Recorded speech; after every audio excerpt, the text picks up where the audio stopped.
사도행전 2장 16절에서 21절 말씀입니다. 이는 곧 선지자 요엘을 통하여 말씀하신 것이니 일러서되 하나님이 말씀하시기를 말세에 내가 내 영을 모든 육체에 부어주리니 너희의 자녀들은 예언할 것이요 너희의 젊은이들은 환상을 보고 너희의 늙은 이들은 꿈을 꾸리라.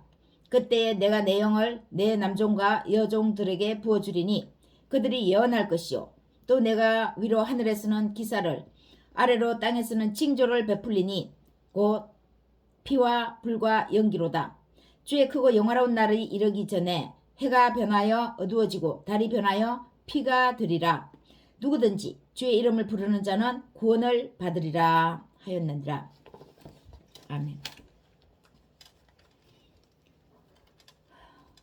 교회는 성령의 역사로 이루어지는 영적 공동체입니다. 공동체의 각 개인에게 나타나는 성령은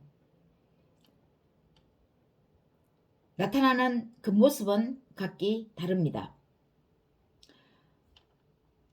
성령은 불로, 바람으로, 이슬로, 향기로, 빛으로, 때로는 세미한 음성으로 나타납니다. 이것이 구약의 대표적인 성령의 나타나심입니다. 오늘날 구약은, 우리가 읽는 구약은 하나님의 사람들이, 예언자가 하나님의 감동을 받아서 기록한 것이지, 이 말씀이 구약 시대에는 말씀으로는 기록되지 않았습니다.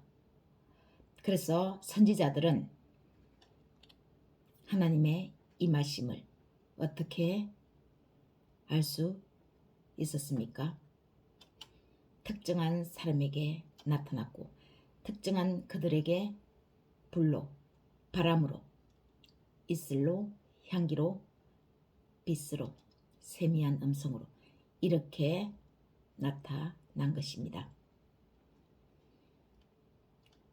신약시대에는 이 성령의 임하심이 성취되었다고 선포합니다. 그 성령의 성취되심이 어떻게 나타난 것입니까? 하나님의 기록된 말씀입니다. 하나님의 말씀이 곧 성령이 성취되었음을 선포하는 것입니다. 말씀을 들을 때에 성령 임하심이 각 사람에게 부어졌습니다. 성령은 본질적으로 같습니다. 본질적인 모습, 그 모습이 같다는 것은 무엇입니까? 성령은 선하신 영이시죠. 선한 영향력을 끼치는 그런 영입니다. 그 본질적인 부분에서는 성령은 동일합니다. 그러나 각 사람에게 주어지는 은사는 각각 다르게 나타납니다. 하지만 각각 다르게 나타나는 그 성령은 한 가지의 공통점이 있습니다. 그 공통적인 것이 무엇입니까? 성령 받은 사람은, 성령의 임하심은 성령 받은 사람들을 변화시킨다는 것입니다. 그래서 성령 받은 사람은 변화되게 되어 있습니다. 시간이 오래 걸리든 시간이 좀 단축되든 성령 강림은 각 사람들을 변화시키는 공통적인 역할을 합니다. 성령 강림은 언제 일어난다고 했습니까? 말세에 부어진다고 하나님이 말씀하십니다. 말세에 하나님께서 예수 그리스도를 우리에게 보내주신다고 하셨죠. 예수 그리스도가 오실 때에는 말세입니다. 사악한 인간의 모든 밑바닥을 드러내고 그 위에 예수 그리스도의 새 역사로 새하늘과 새 땅을 일으키는 때가 말세입니다. 예수 그리스도의 오심이죠. 이 말세에는 예수 그리스도께서 오시면 두 가지 현상이 나타납니다. 말세에 구원의 심판과 멸망의 심판으로 나누어집니다. 그래서 이때가 곧 심판의 때라고 부르기도 합니다. 성령 강림이 일어날 때요.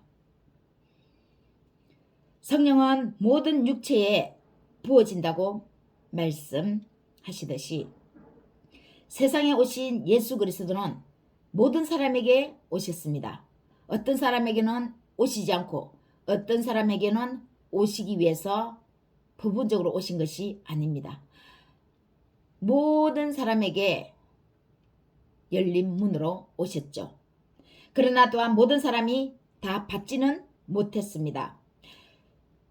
21절 말씀처럼 누구든지 주의 이름을 부르는 자는 구원을 받으리라고 말씀하시는 것처럼 성령이 오실 때에 예수 그리스도 안에서 예수 그리스도의 이름을 부르며 예수께 붙어있는 사람은 구원을 받는 것입니다.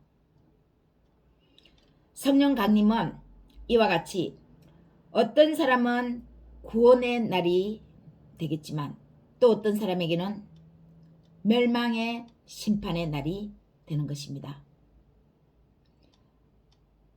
이 성령 강림 말세에 이때에 어떤 사람은 건짐을 받고 어떤 사람은 영원한 멸망의 길로 가게 된다는 것입니다. 성령은 한마디로 불입니다. 에너지죠.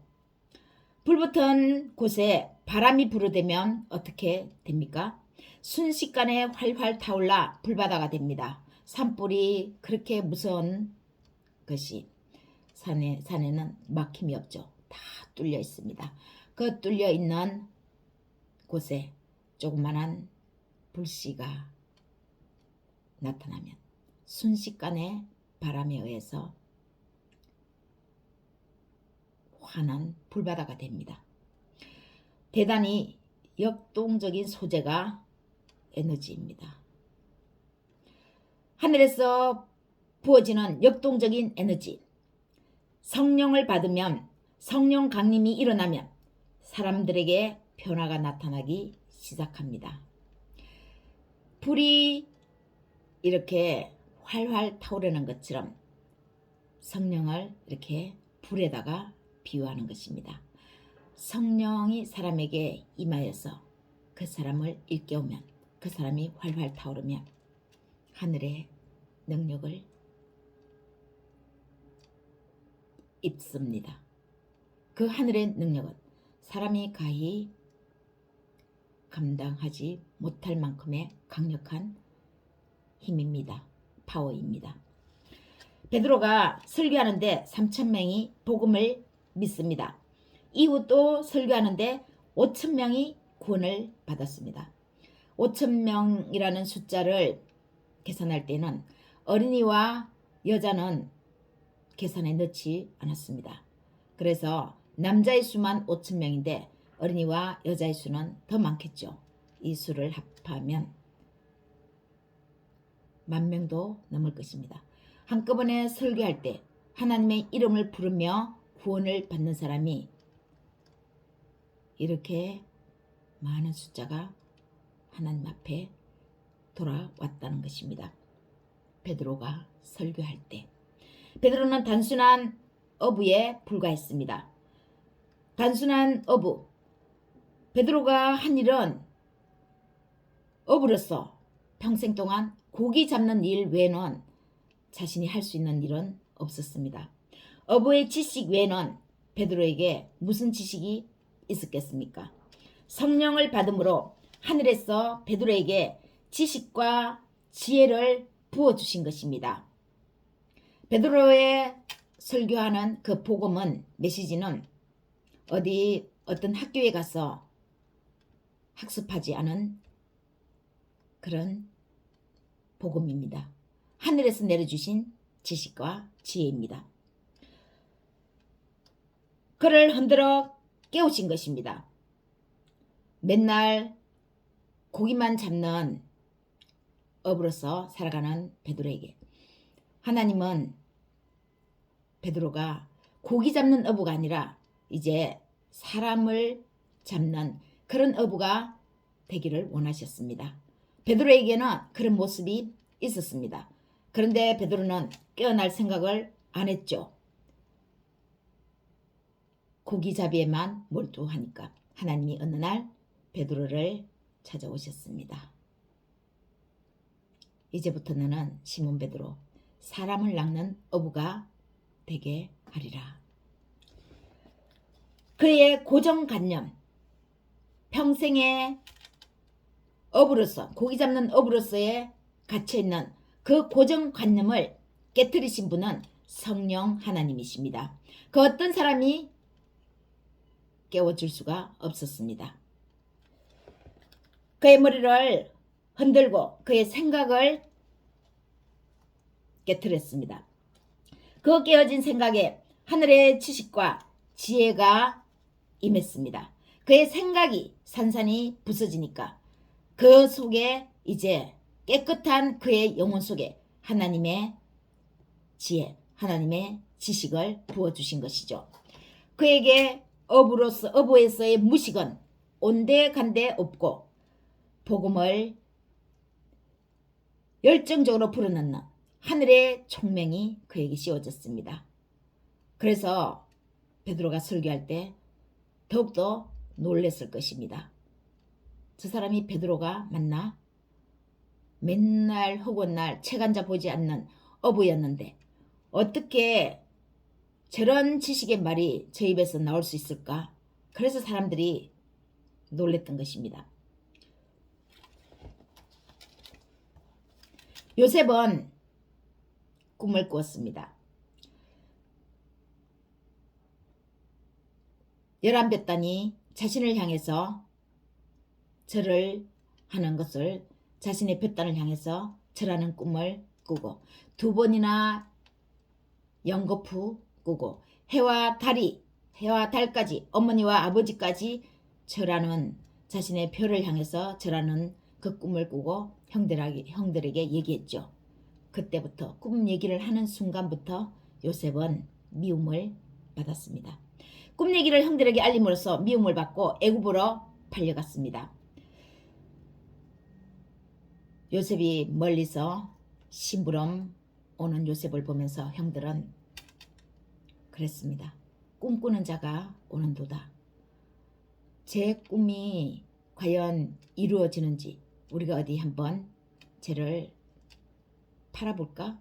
머나먼 나라 종으로 팔면 지가 종인데 밑바닥에서 일해야 하는 그런 종인데 감히 그 꿈이 가당키나 하겠어? 그 꿈이 이루어지겠어? 그래서 한번 노예를 한번 팔아보지 뭐. 그래서 팔았던 것입니다. 근데 그것이 하나님의 방법이었습니다. 형들은 비웃으면서 단순한 꿈으로 치부해버리는 형들이었습니다. 그래 너를 팔아버리는데 그 꿈이 이루어지나 보자 하고 요셉을 헌신짝처럼 버렸습니다. 하나님께서는 요셉에 대한 먼 미래의 계획까지도 가지고 계셨습니다. 하나님이 보시기에는 요셉이 결코 노예가 아니라는 것이었습니다. 그런데 현실은 요셉이 노예에 불과했습니다. 자신의 힘으로는 아무것도 할 수 없는 자신의 의지라고는 나타낼 수 없는 그런 노예에 불과했습니다. 이상과 현실의 괴리죠. 이 괴리를 좁히고 좁혀서 서서히 없애나가는 것. 이상과 현실의 괴리를 좁혀서 이상이 현실이 되고 현실이 이상이 되는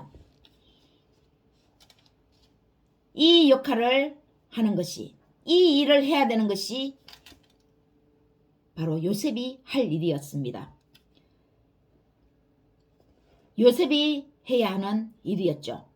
그 해야 할 일들은 너무나 비참했습니다. 하나님께서 주신 그 큰 꿈에 비할 만큼 이상과 현실을 좁히는 그 괴리 또한 상대적으로 엄청났습니다. 여주인을 강간하려다 미수로 그쳤다고 오해받아 강간범으로 몰려서 감옥에 갑니다.